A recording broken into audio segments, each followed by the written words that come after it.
Bien, dans l'actualité, maintenant, on parle de politique fédérale maintenant, parce que nous recevons la députée libérale fédérale de Notre-Dame-de-Grâce, Mme Marlene Jennings. Mme Jennings, bonjour. Bonjour, Monsieur Girard. Oui, vous êtes leader adjointe pour l'opposition officielle. Et voilà. Et en tournée régionale, c'est ça, ici au Saguenay-Lac-Saint-Jean? Oui, c'est le premier coin.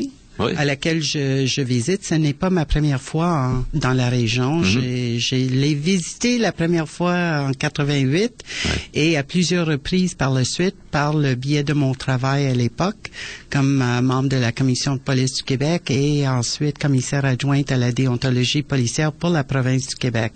Donc, je connais assez bien le coin, mais je dois avouer que je pense que la dernière fois que j'étais ici, c'est en 2002, si je me trompe pas.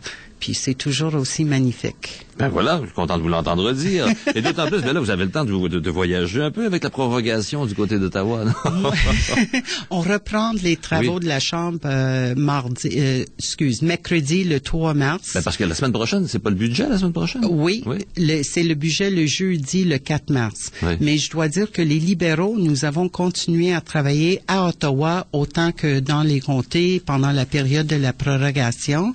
Et le caucus libéral a organisé au-delà de 20, je pense que c'était 26 tables rondes et forums sur différents enjeux de la société, sur le budget, la crise économique, la création d'emplois, la sécurité publique. Autrement dit, les libéraux étaient à l'ouvrage On était à l'ouvrage. Et moi, j'ai eu la responsabilité d'organiser 3 forums, dont le premier était sur la gouvernance en général. La première a eu lieu le 26 janvier.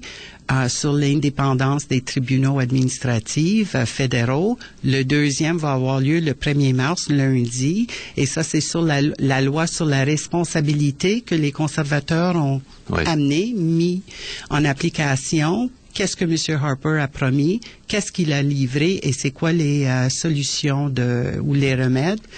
Et la troisième, le 2 mars, ça va être sur la démocratie parlementaire du Canada, son état de santé. Bon, ben parlons un peu de la démocratie parlementaire, Mme Jennings, parce qu'actuellement, on se demande si les libéraux vont vraiment jouer leur rôle d'opposition, là, si on va tenter de renverser le gouvernement Harper au cours de... vous allez avoir l'occasion, là, non? Le rôle de l'opposition, c'est pas à tous les moments de vouloir renverser le gouvernement. Mais là, on a une situation particulière avec un gouvernement minoritaire, vous le savez bien sûr. Oui, mais même avec un gouvernement minoritaire, je crois que les libéraux ont joué leur rôle lors de le début de la crise économique. C'est nous qui ont mis les pieds des conservateurs et de M. Harper au feu en disant vous devez agir.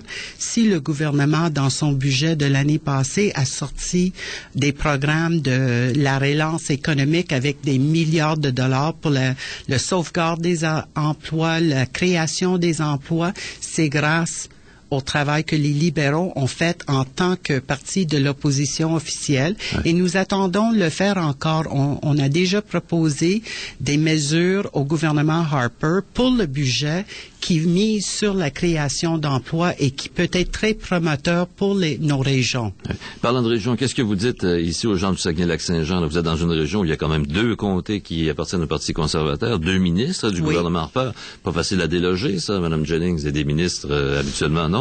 Qu'est-ce que vous dites aux gens du Saguenay-Lac-Saint-Jean? Pourquoi est-ce qu'ils devraient appuyer le Parti libéral fédéral?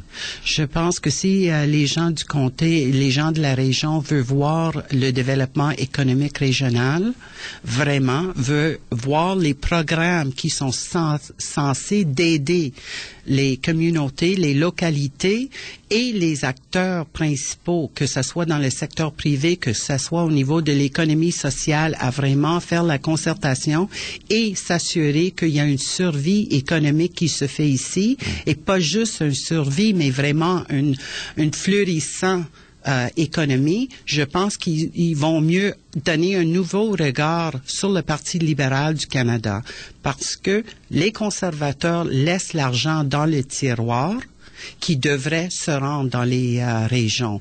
Monsieur Blackburn insiste à approuver tout les projets, les demandes de financement, et en le faisant, il crée un engorgement, et donc l'argent ne sort pas aussi rapidement qu'il devrait le sortir. Ouais.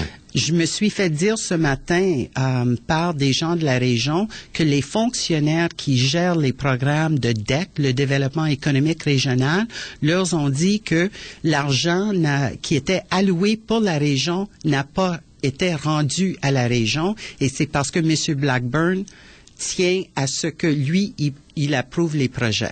Ouais, mais à l'époque, maintenant, M. Blackburn est ministre des anciens combattants. Il y a peut-être moins de projets à regarder, mais à l'époque où il était ministre du développement économique, c'était peut-être plus réel, cette accusation-là. Mais elle tient toujours, même avec Denis Lebel, vous croyez? Oui. Mais M. Lebel, ça fait pas longtemps qu'il est le ministre de DEC, mais je peux vous dire que j'ai eu pas juste des gens de cette région, mais de d'autres régions au Québec, y compris la grande région montréalaise, qui demande qu'est-ce que M. Lebel fait. Si on regarde les SADC, les sociétés d'aide au développement des collectivités, le financement, le programme qui leur finance est censé de prendre fin en 2011.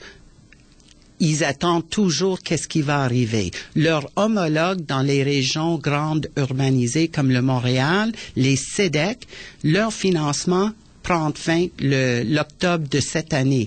Et on ne leur a pas encore confirmé si l'argent sera dans le budget qui va sortir jeudi prochain.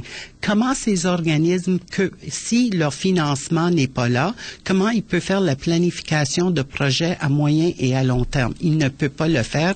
Donc, c'est un ralentissement au développement économique régional. Dernière chose, Mme Jennings, sur un autre plan, un plan plus politique, si vous permettez. Le Québec a été ébranlé un peu récemment par les déclarations de l'ancien premier ministre, Lucien Bouchard qui ne croit pas vraiment, si je comprends bien, à la souveraineté à court terme. C'est pas une sortie qui pourrait profiter, ça, aux libéraux fédéraux, selon vous, quand vous entendez quelque chose comme ça de la part d'un ancien premier ministre souverainiste, non? Moi, j'ai beaucoup de respect pour M. Bouchard. Je l'ai admiré beaucoup, surtout dans la période de la crise du verglas, le travail qu'il a fait, la façon qu'il a faite à venir en aide aux gens. Donc, quand M. Bouchard dit quelque chose, même si je ne suis pas souverainiste, je suis fédéraliste, fière québécoise, je l'écoute avec une oreille très attentive et je considère de façon très sérieuse qu'est-ce qu'il nous dit. Et quand il nous dit qu'il y a des enjeux sociétals qui dépassent la question de la souveraineté, sur lesquels on devrait dédier nos efforts et nos énergies et notre créativité, je l'écoute et je pense qu'il a raison. Oui, voilà, Lucien Bouchard a raison, c'est ce que vient de vous dire Marlène Jennings. Merci beaucoup d'être venu nous rencontrer. Merci, M. Gérard. Marlène Jennings, députée libérale fédérale de Notre-Dame-de-Grâce et leader adjointe de l'opposition officielle à Ottawa, qui est en tournée régionale au Saguenay-Lac-Saint-Jean.